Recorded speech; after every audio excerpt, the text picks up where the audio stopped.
Hello everyone, नमस्कार। कैसे हैं आप लोग। चलिए आज हम लोग बात करेंगे टेस्ट पेपर नंबर 11 के सॉल्यूशन के बारे में। और आज से मैं कुछ इन्फॉर्मेशन दे दूं आपको, आज यानी मंडे से। ठीक है, ये वीडियो आपके पास मंडे को ही पहुंच रहा है ना, इसलिए शाम में 6 बजे से हम लोग यूट्यूब पर लाइव रहेंगे। ठीक है, और हम उन क्वेश्चंस को देखेंगे जो क्वेश्चन आपके टेस्ट में, यानी को टेस्ट नंबर 1 से लेकर के टेस्ट नंबर 10 तक, अभी जितना हो चुका है, ये 11वां नंबर है आपका। तो इस सारे टेस्ट में जो कुछ भी आपको डाउट्स है, कन्फ्यूजन है, आप मुझे क्वेश्चन पूछिएगा। और इसके अलावा, मतलब आपके इस क्वेश्चन के अलावा जो कुछ भी लगता है हमें कि ज़्यादा इंपॉर्टेंट है, उसे फिर से डिस्कस करने की ज़रूरत है दमदार तरीके से और काफ़ी डिटेल में। ठीक है, तो उन्हीं क्वेश्चंस में से हम कुछ कलेक्शन लेंगे, 5, 10, 15 क्वेश्चंस का, और इसका PDF आपको हमारे टेलीग्राम चैनल पे मिल जाएगा। ठीक है, वैसे क्वेश्चन तो आपके पास पहले से अवेलेबल रहेगा ही, लेकिन इन क्वेश्चंस का जो आपके डाउट्स होंगे और हमारे कुछ उसमें इंपॉर्टेंट कलेक्शंस होंगे। ठीक है, तो इसका PDF आपको हमारे टेलीग्राम चैनल पे मिल जाएगा। और हर दिन शाम में 6 बजे जो आपका टेस्ट का टाइम है, उसी टाइम में हम लोग यूट्यूब पे लाइव रहेंगे। और बाकी अभी आप लोगों का जब तक ऐप आपके एप्लीकेशन पे लाइव कर पाने में अभी थोड़ी सी असमर्थता है, कुछ कारण से, शायद वो कुछ टेक्निकल नॉलेज का अभाव मेरे पास होने की वजह से, और कुछ और भी समस्याएं मान सकते हैं। वैसे सारे जो कुछ भी संसाधन होने चाहिए वो सारी चीज़ मेरे पास है, लेकिन फिर भी अभी हमारे एप्लीकेशन पे ऐसी कुछ सुविधाएं शायद नहीं है, या फिर कोई दिक्कत है लगता है, जिस कारण से ऐप पे अभी लाइव और हमारे जो DSLR कैमरा है उससे नहीं हो पा रहे हैं। और नॉर्मली अगर हम लोग लैपटॉप के कैमरा से होते हैं लाइव, तो उतना बढ़िया वो उसका जो, मतलब क्या कह सकते हैं, क्वालिटी नहीं रहेगा। ठीक है, तो इस कारण से हम लोग यूट्यूब पे लाइव रहेंगे। और अभी थोड़ा सा हो सकता है कि इंटरनेट कनेक्शन हमारा जो स्पीड है वो कुछ कम है, तो थोड़ी बहुत अगर कुछ समस्याएं आएगी तो इसको थोड़ा सा आप लोग मैनेज करिएगा। लेकिन विद इन अ वीक हम लोग कोशिश कर रहे हैं कि बेहतर से बेहतर चीज़ों को आपके पास रखें। ठीक है, तो चलिए आज सोल्यूशन का ये आपके पास आंसर शीट हो गया, इसको देख लीजिए बढ़िया से। ठीक है, और हम लोग स्टार्ट करते हैं। चलिए स्टार्ट करें क्या? स्टार्ट करें क्या? चलिए ठीक है।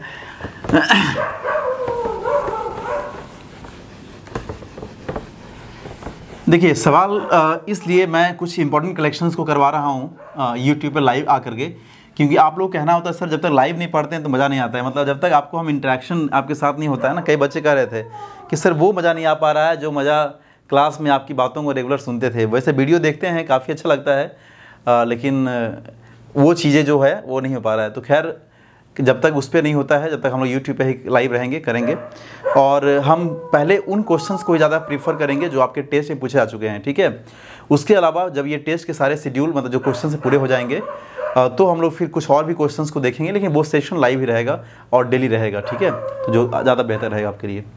चलिए तो हम लोग स्टार्ट करते हैं आज का सेशन। आज का पहला सवाल है क्वेश्चन नंबर 1 से 5 तक जो है वो कॉमन एरिया का सवाल है। आइए देखते हैं हम लोग क्वेश्चन नंबर 1 में क्या कह रहा है। The river has overflown its banks. क्या लिखा है भाई? The river has overflown its banks. देखिए अब यहाँ पे गलती थोड़ा ये कर दिया है, थोड़ा समझिए बात ध्यान से। एक मीनिंग होता है फ्लाई, फ्ल्यू और फ्लोन, मैंने बताया था पहले इससे, है ना, फ्लाई, फ्ल्यू और फ्लोन। और दूसरा होता है फ्लो, फ्लोड और होता है फ्लोड। ठीक है, एक होता है ब्लो, ब्ल्यू और होता है ब्लोन। देखिए इस ब्लो का मतलब होता है हवा में उड़ना। ब्लो मतलब क्या होता है भाई? हवा में, हवा में उड़ना नहीं, हवा बहना होता है, हवा का बहना। और पानी बहना का होता है फ्लो, पानी बहना। और फ्लाई मतलब होता है उड़ना। ठीक है, तो देखिए तो यहाँ जो मीनिंग दिया है, द रिवर हैज़ ओवरफ्लोन कर दिया है, क्या है ना, द रिवर हैज़ क्या किया है? ओवरफ्लोन कर दिया है। तो क्या ओवरफ्लोन का मतलब फ्लोन जो दिया है ये क्या है यहाँ पे, है ना? आप इसका पास्ट देख रहे हैं, V3 फॉर्म है इसका। तो कभी क्या पानी उड़ेगा क्या? ओवरफ्लो हो गया मतलब पानी का बहना, मतलब फ्लो वहाँ होना चाहिए था, और बहने के सेंस में ये आता है। तो गलती आपका वही है, आपका B नंबर में। ठीक है, जहाँ ओवरफ्लोन है वहाँ पे आप लोग ओवरफ्लोड कर दीजिएगा। क्या करिएगा आप लोग? ओवरफ्लोड, यही आपका आंसर हो जाएगा। तो ऐसी जो चीज़ें होती है काफ़ी एग्जाम में पूछता है, और यहाँ पे काफ़ी लोग डाउट भी करते हैं। ठीक है, तो याद रखिए तीनों मीनिंग को। चलिए क्वेश्चन नंबर 2 देखते हैं हम लोग। IIM Calcutta's MBA programme is regarded as the finest in the country. ठीक है, क्या लिखा है भाई? रिगार्डेड एज, थोड़ा समझिए ध्यान से इसको। रिगार्ड जो मीनिंग होता है, रिगार्ड का मतलब किसी चीज़ को मानना। ठीक है, रिगार्ड के साथ कई लोग कहते हैं, कई लोग कहने का मतलब आप लोग ही कहते हैं कि सर रिगार्ड के साथ हम लोग एज का यूज़ नहीं करते, ठीक है। लेकिन थोड़ा ध्यान रखिएगा, जब रिगार्ड के बाद कोई ऑब्जेक्ट रहेगा तो आप लोग एज का यूज़ कर सकते हैं, ठीक है। या फिर रिगार्ड जब ये पैसिव में दिया रहेगा, क्या रहेगा, पैसिव का मतलब बी फॉर्म के बाद अगर ये रिगार्डेड दिया रहेगा पैसिव में, तो बिना object, without having any object, ये एज लेगा। क्या लेगा, एज लेगा। तो ये ध्यान रखिएगा। तो यहाँ पे अगर ये एक्टिव में नहीं देकर पैसिव में दिया है और एज भी दिया है तो आप कर सकते हैं, कोई दिक्कत नहीं है। तो इसका आंसर रहेगा नो इम्प्रूवमेंट, डी नंबर, ठीक है। ध्यान रखिए आप लोग। चलिए क्वेश्चन नंबर 3 की अगर बात किया जाए तो काफ़ी आसान है भाई। One of the most widely spread bad habit is the use of tobacco. आप जानते हैं वन ऑफ के बाद आने वाला नाउन कैसा होता है, पीसियन होता है। वन ऑफ के बाद कैसा नाउन होता है भाई, पीसियन होता है। तो one of the most widely spread bad habit, habit नहीं यहाँ हो जाएगा, क्या हो जाएगा, हैबिट्स हो जाएगा, क्योंकि वन ऑफ के बाद नाउन कैसा, प्लूरल होता है, हैबिट्स, ठीक है। चलिए क्वेश्चन नंबर 4 देखिए। अ चिल विंड ब्ल्यू, देखिए हवा बहने का क्या आ गया मीनिंग, ब्ल्यू आ गया ना। तो यहाँ गलती क्या है भाई, देखिए विंड क्या है, विंड आप जानते हैं नाउन हो गया, ये क्या हो गया आपका आर्टिकल हो गया, ठीक है। और चिल जो हो गया वो हो गया नाउन, लेकिन यहाँ होना चाहिए क्या चाहिए, एडजेक्टिव होना चाहिए। चिली विंड कर दीजिए, चिली मतलब काफ़ी ठंडा एकदम बोलते हैं ऐसा, तो ये यहाँ हो जाएगा एडजेक्टिव काम करेगा। तो यही गलती था इसमें, चिल को बना दीजिए चिली, ठीक है। हाँ भाई पनीर चिली नहीं है ये। चलिए, such rules do not apply to you and me. देखिए आप जानते हैं किसी भी प्रेपोजिशन के बाद हम लोग ऑब्जेक्टिव केस का यूज़ करते हैं। किसका यूज़ करते हैं, किसी भी प्रेपोजिशन के बाद हम लोग ऑब्जेक्टिव केस यानी ऑब्जेक्ट का यूज़ करते हैं। तो वहाँ पे क्या हो जाएगा, यू एंड आई होगा या यू एंड मी होगा, बताइए। ऑब्जेक्ट दिया था ना, तो यू एंड मी कर लीजिए, सही आंसर हो जाएगा आपका सी नंबर। तो काफ़ी आसान था, कहीं कोई दिक्कत नहीं हुआ होगा आप लोगों को, ठीक है। चलिए तो यहाँ तक तो कोई दिक्कत नहीं है। आइए क्वेश्चन नंबर 6 से बात करते हैं। अगर आप लोग फिलर में थोड़ा ध्यान रखिएगा, फिलर वाले क्वेश्चन में अगर ज़्यादा थोड़ा मतलब थोड़ा सा बारीकी से अगर आप चीज़ों को पढ़ें तो मुझे नहीं लगता है कि कहीं कोई दिक्कत रह जाएगा, ठीक है। इसलिए आई होप कि आप चीज़ों को अच्छे से पढ़ें और क्वेश्चंस को आप आराम से पढ़ के भी थोड़ा सा उसके अंडरस्टैंडिंग को डेवलप करके आप आंसर कर सकते हैं, ठीक है। तो आइए देखते हैं क्या कह रहा है। During a period of protracted illness, protracted का मतलब होता है आदमी जब कोई लंबी बीमारी के साथ सफ़र करता है ना, मतलब लंबे समय तक अगर बीमार रहता है तो उसको हम बोलते हैं protracted illness. The sick can become inform, क्या लिखा है भाई, the sick can become inform, ठीक है। ग्रोथ द स्ट्रेंथ, क्या लिखा है उसमें, ग्रोथ द स्ट्रेंथ। अब बताइए जब आदमी लंबी बीमारी से वो सफ़र करेगा, लंबा मतलब काफ़ी लंबी बीमारी उसको रहेगा, फिर लिखा है तो क्या होगा, वो आदमी बीमार पड़ जाएगा, है ना, कमज़ोर हो जाएगा, बिकम इन्फॉर्म डैश, फिर खाली स्थान देना था, growth the strength to work and many of specific skills that were once possessed. तो आप सिंपल सी बात समझिए कि जब आदमी कोई लंबे समय तक बीमार रहेगा तो बीमार रहने के बाद क्या होगा, तो आप कहेंगे कि सर अगर वो आदमी लंबे समय तक बीमार है तो वैसे कंडीशन में वो कमज़ोर हो जाएगा, है ना, और साथ ही साथ उसके अंदर जो कुछ भी स्किल्स है या स्ट्रेंथ है, जो उसका मजबूतीपन है, ठीक है, उसको खो देगा, ख़त्म कर देगा। तो अगर ऑप्शन के बारे में बात करें तो यहाँ पे रिगेनिंग जो मीनिंग दिया था वो पॉजिटिव सेंस में होगा नहीं। परस्यू का मतलब फॉलो करना होता है, ये भी यहाँ नहीं हो जाएगा। डिनाई का मतलब होता है मना करना, ये भी यहाँ नहीं हो जाएगा। क्या होगा, लॉसिंग हो जाएगा, लॉसिंग हिज स्ट्रेंथ, अपने स्ट्रेंथ को, ताकत को क्या करेगा, लॉस करेगा, ठीक है। चलिए, the members of the religious sect ostracised the who had abandoned their faith. देखिए तो यहाँ सिंपल सा मीनिंग है, religious members of the religious sect, धार्मिक क्या बोल सकते हैं, खंड या भाग के वैसे लोग, वैसे सदस्यों को ऑस्ट्रासाइज कर दिया गया, मतलब उसको हटा दिया गया जो लोग अपने जो पंथ है, अपने जो धर्म है, अपने जो विश्वास हैं, अपने जो प्रिंसिपल हैं उसका अनुकरण नहीं करता था, उसका पालन नहीं करता था। तो उसको हम क्या बोलते हैं, रिक्रिएंट बोलते हैं। क्या उसको बोलते हैं, रिक्रिएंट। रिक्रिएंट का मतलब ही होता है धर्म को भ्रष्ट करने वाला व्यक्ति, ठीक है, या धर्म के नियमों का पालन नहीं करने वाला, है ना, रिक्रिएंट, धर्म भ्रष्ट करने वाला, या दल बदलू भी कह सकते हैं कुछ हद तक। तो इसका सही आंसर ये हो जाएगा। इसमें मीनिंग दिया था लिटिगेंट, तो आपका आंसर इसमें हो जाएगा सी नंबर, ठीक है। लिटिगेंट जो मीनिंग दिया था इसका मतलब होता है केस फाइल करने वाला, केस फाइल करने वाला, ठीक है। और एक मीनिंग यहाँ जो दिया था आपका सप्लायंट, SUPPLIANT, जो सप्लायंट का मतलब होता है प्रार्थी, समझते हैं आप लोग ना, जो अपील करता है, ठीक है, प्रार्थी उसको बोलते हैं। चलिए would you mind dash the suitcase. तो जानते हैं आप लोग, माइंड जब यहाँ वर्ब का काम करेगा तो उसका क्या आएगा, जिरंड आएगा। ठीक है, माइंड के साथ जिरंड आता है। सही आंसर है क्या हो जाएगा, ओपनिंग हो जाएगा, बी नंबर। जैसे इससे पहले वाला जो टेस्ट था उसमें आया था एक शब्द इट इज़ नो गुड, ऐसा कुछ आया था, नो यूज़। तो इट इज़ नो यूज़ के बाद क्या आता है, बिफोर जिरंड आता है। ठीक है, चलिए ध्यान रखिएगा, एक्स्ट्रा है वो मीनिंग। 9 नंबर देखिएगा, when she parted her parents her eyes were full of tears. ठीक है, देखिए आप यहाँ सवाल समझिए ध्यान से। पार्ट के साथ प्रेपोजिशन फ्रॉम भी आता है और पार्ट के साथ विद भी आता है। तो पार्ट फ्रॉम का मतलब होता है किसी से बिछड़ना, खुद से बिछड़ जाना या अलग होना। ठीक है, पार्ट फ्रॉम का मतलब। और पार्ट विद का मतलब होता है छोड़ देना, किसी चीज़ को छोड़ देना, कोई चीज़ को क्या करना, छोड़ देना। छोड़ देना का मतलब क्या, जैसे ध्यान से देखिएगा यहाँ पे, he hated to part with, क्या है, he hated to part with that old car. ठीक है, तो यहाँ क्या आएगा, पार्ट विद आएगा, क्योंकि वह नफरत करता था इस बात को लेकर के कि वो अपने ओल्ड कार को छोड़ेगा। ठीक है, तो इसलिए अब पार्ट फ्रॉम मतलब क्या होता है, बिछड़ना होता है। तो when she parted her parents, जब वो अपने पेरेंट्स से बिछड़ रही थी या बिछड़ी, ठीक है, तो क्या होगा, हर eyes were full of tears, उसकी आंखों में आंसू थे। ठीक है, चलिए तो काफ़ी आसान है, हो गया ना यहाँ तक। क्वेश्चन नंबर हम लोग आगे बात करते हैं 10 नंबर का। ठीक है, क्या कह रहा है भाई, he bent dash to oblige his superior. ठीक है, मैं 10 नंबर यहाँ लिख देता हूँ। ठीक है, चलिए क्या लिखा है, तो एक फ्रेज होता है, ध्यान रखिएगा। फ्रेज क्या होता है, फ्रेज होता है go out of one's way, one's way. ठीक है, go out of one's way, यहाँ वंस का मतलब कोई भी पजेसिव एडजेक्टिव का यूज़ कर सकते हैं आप।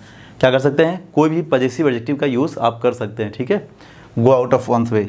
गो आउट ऑफ वंस वे का मतलब क्या होता है भाई, तो इसका मतलब होता है क्या कर सकते हैं, कोई भी काम को प्राप्त करना, मतलब कोई भी काम को प्राप्त करने के लिए उस मेहनत करना। ठीक है, ऐसा आप कर सकते हैं, इसमें कोई दिक्कत नहीं है। चलिए लिख दीजिए, to make a special effort to achieve something, STH something. ठीक है, तो to make a special effort to achieve something.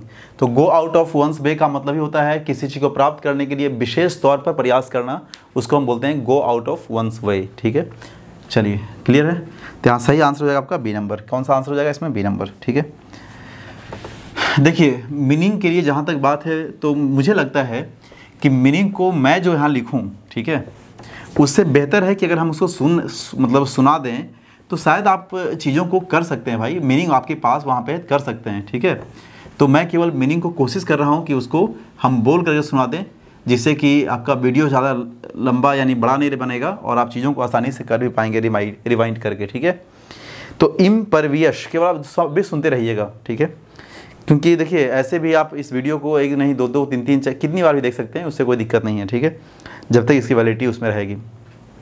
Impervious का मतलब होता है जिसको हम भेद नहीं सकते हैं, है ना, मतलब अभेद देते हैं। हाँ, सही आंसर क्या हो जाएगा, इम्पेनेट्रेबल। ठीक है, अगर आप बोलेंगे, जैसे इस वीडियो में मैं केवल बोल दे रहा हूँ मीनिंग को, अगर इसके बाद आप में से कुछ बच्चे को कहना होगा नहीं सर आप लिख दीजिएगा, तो अगली बार से हम लिख देंगे। ठीक है, लेकिन मुझे लगता है कि जहाँ ज़रूरत पड़ेगा मैं लिख ही देता हूँ, और अभी मैं केवल इसलिए बोल रहा हूँ क्योंकि इसमें मीनिंग काफ़ी आसान सब है, तो आप बोल के भी काम चला लीजिए। ठीक है, देख सुन करके। इम्परवियस का मतलब क्या होता है भाई, इम्पेनेट्रेबल। आंसर आपके पास पहले से मौजूद है ही। हैफ हजार्ड का मतलब होता है अस्त व्यस्त टाइप का। ठीक है, हैफ हजार्ड। चलिए, तो ऑडेसियस जानते हैं साहसी होता है। परयूज़ का मतलब क्या होता है भाई, परयूज़ देखिए एक होता है परस्यू, अब देखिए यहाँ लिखने की जरूरत पड़ गया है इसमें। एक मीनिंग होता है परस्यू, PERSUE। परस्यू का मतलब होता है to follow.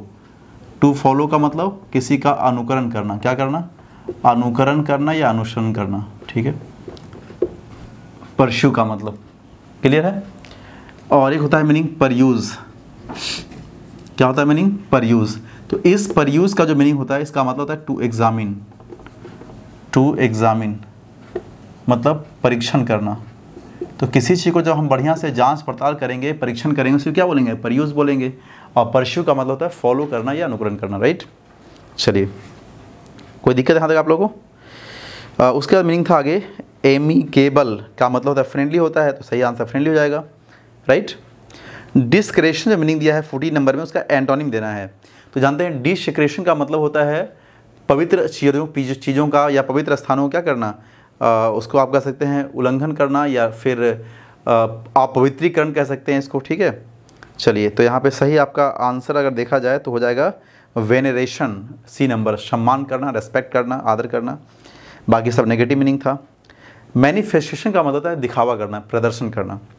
Yield, YIELD, yield का मतलब होता है समर्पण करना होता है भाई, ठीक है। तो यहाँ पे हो जाएगा आपका समर्पण करने का कौन सा होगा, रेस्पॉन्ड। रेस्पॉन्ड का मतलब तो जानते हैं क्या होता है, किसी को प्रतिक्रिया देना, ठीक है। सर्वाइव, हाँ सर्वाइव नहीं, यहाँ पे रेसिस्ट करेंगे, राइट, रेसिस्ट, रोकना। पार्टिकुलरली का मतलब होता है विशेष तौर पर, तो यहाँ हो जाएगा जनरली, ठीक है, सामान्य तौर पर, ठीक है। उसके बाद आगे है फ्रेज। फ्रेज भी देखिए काफ़ी आसान है। ऑन द सेम पेज का मतलब क्या होता है, एक फ्रेज यहाँ दिया है ऑन द सेम पेज, बताइए। चलिए आप बताइए क्या हो जाएगा। हाँ आप ही को पूछ बोल रहे हैं, बोलिए फटाफट जल्दी। चलिए ठीक है।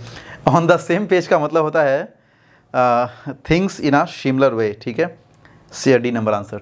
चलिए, our plan to go to London is in the air. In the air का मतलब क्या होता है भाई, अंडर कंसिडरेशन। कोई भी बात जब विचार के अधीन होता है, मतलब जो हम सोच रहे हैं उसके अधीन है, मतलब उस पर अभी प्लान आउट नहीं किया गया है, तो उसको हम क्या बोलते हैं, अंडर कंसिडरेशन बोलते हैं या इन द एयर बोलते हैं, ठीक है। नहीं बोलते कि कोई भी चीज़ अभी लंबित है, तो लंबित का मतलब क्या है, अंडर कंसिडरेशन है। Many my efforts at pest control went in when I have to go back to the drawing.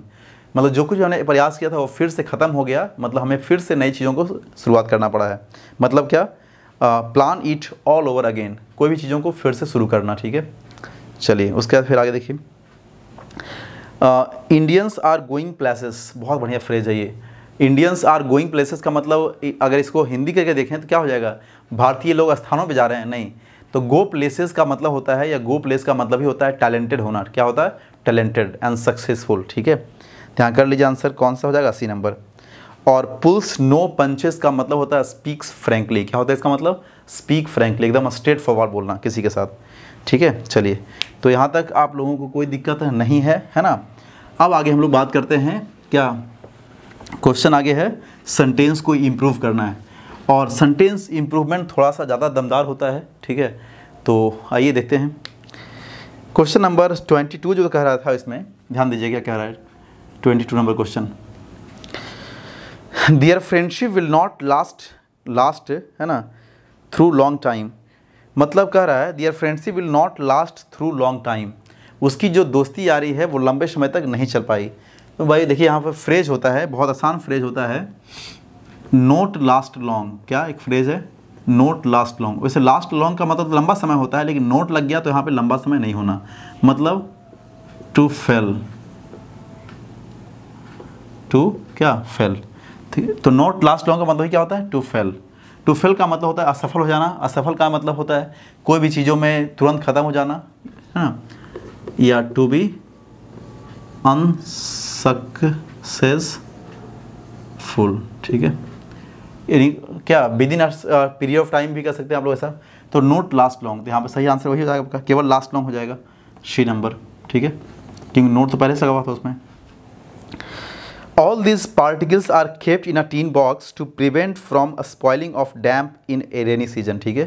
देखिए, all these particles are kept in a tin box, सारे particles को टीन बॉक्स में रखे गए हैं, किस लिए, to prevent का मतलब होता है उसका बचाव करने के लिए, ठीक है। फिर क्या लिखा है, डैम्प, सॉरी, हाँ, जो डैम्प समझते हैं ना, गीला हो जाने से जो ख़राब हो जाएगा, इसलिए। तो किसी की वजह से हो रहा है, वजह से मतलब कारण से, फैक्टर दिखा रहा है। तो जब किसी की वजह से कोई काम होता है तो वहाँ फैक्टर दिखाने के लिए हम लोग पैसिव में यूज़ करते हैं। और पैसिव क्या होता है भाई, तो स्पॉइलिंग का पैसिव, यानी कि V4 का पैसिव क्या बनेगा, जैसे V4 दिया हुआ है तो इसका पैसिव क्या बनता है जानते हैं आप लोग, बीइंग प्लस V3, यही ना होता है। जैसे मान लिया जाएगा हम यहाँ कह दे EZMR प्लस V4 कहें, तो इसका पैसिव क्या बनाइएगा, EZMR plus being plus V3। हम इधर से EZM हटा दिए तो इधर से भी EZM हटा दीजिए, तो V4 का जो पैसिव बनेगा वो बनेगा बीइंग प्लस V3। क्या बनेगा यहाँ पे, बीइंग प्लस V3 बनेगा, ठीक है। तो स्पॉइल जो मीनिंग दिया है यहाँ पे, स्पॉइल, उसका बनेगा बीइंग स्पॉइल्ड, यहाँ बन जाएगा आपका बीइंग स्पॉइल्ड बन जाएगा, राइट, ठीक है, यहाँ हो जाएगा बीइंग स्पॉइल्ड। चलिए, तो सही आपका आंसर हो जाएगा यहाँ पे बीइंग स्पॉइल्ड। पैसिव में अगर बात करें तो एक ही ऑप्शन है। अच्छा, अब आप लोग कहेंगे सर यहाँ प्रिवेंट के बाद प्रीपोजिशन फ्रॉम क्यों नहीं दिया है?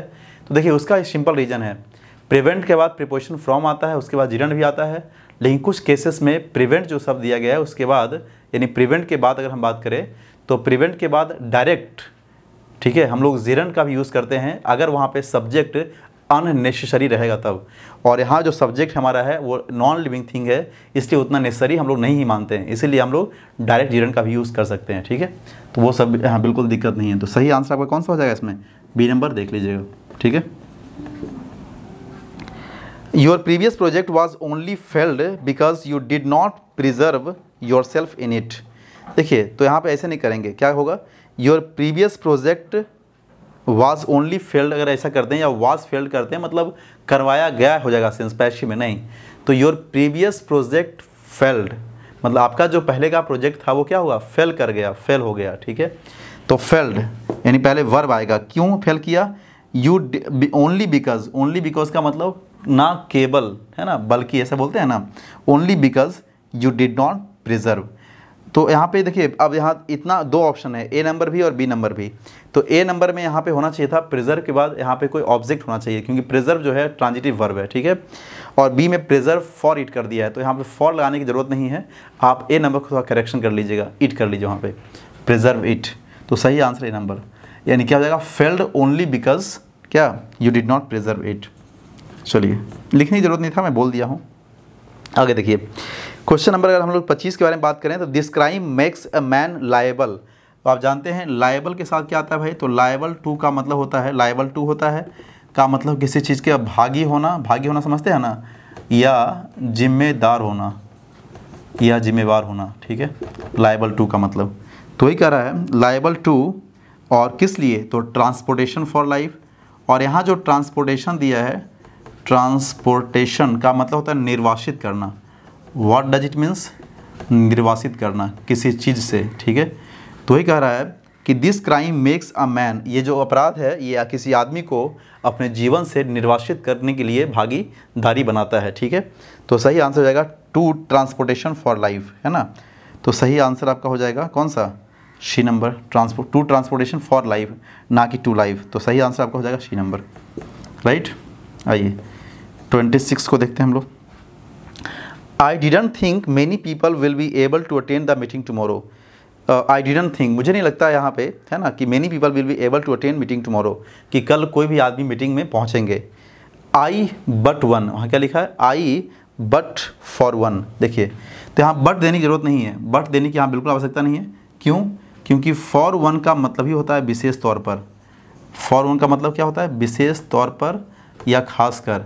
तो आप देखते हैं आई के बाद यहाँ कॉमा कर दिया है ना, कॉमा लगा दिया है, इसका मतलब मैं, आई फॉर वन, मैं खास तौर पर वहाँ पहुँचूँगा ही।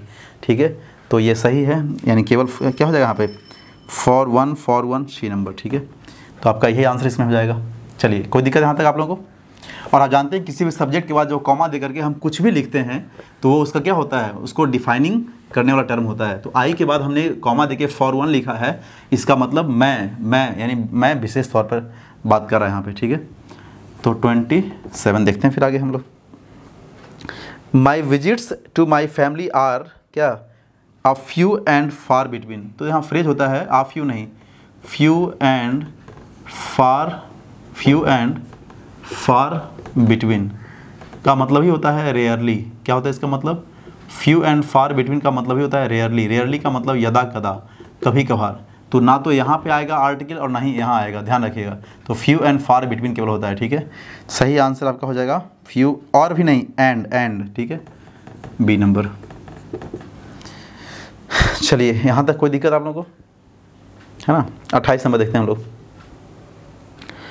The bank manager was given a holiday and so he resolved to go for hitchhiking. तो बिल्कुल सही है, यहाँ पे कोई दिक्कत नहीं है, नो इम्प्रूवमेंट कर लीजिए, क्योंकि हिच हाइकिंग का मतलब ही होता है, देखिए क्या मीनिंग दिया है भाई? हिच हाइकिंग किसी से लिफ्ट लेकर क्या करना? सवारी करना। ठीक है, तो हिच हाइकिंग तो ये हो गया।